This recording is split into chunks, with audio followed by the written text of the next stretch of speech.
ömrün uzunu.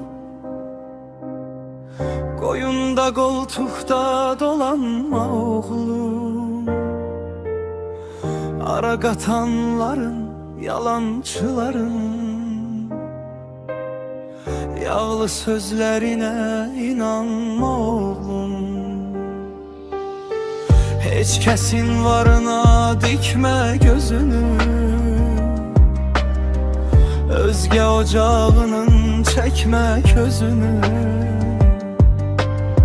Servete vurulup yorma özünü.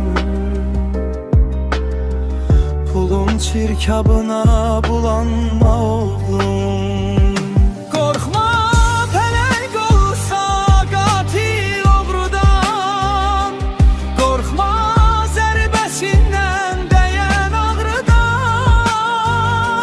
Korkma möhkəm yapış qəlbi doğrudan. Hak sözü demeye utanma oğlum. Görürəm ağırdı, çetindir peşen. Sevip seçtiğindir payına düşen. Elinin yolunda ter töksen desen. Metin ol, yorulma, usanma oğlum. Herden attıkları değse de daşa.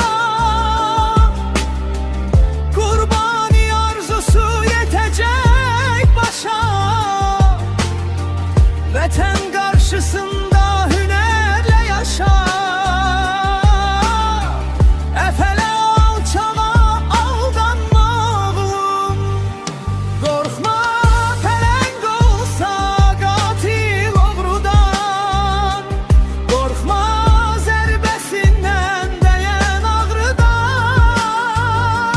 Qorxma möhkəm yapış qəlbi doğrudan. Sözü demeye utanma oğlum.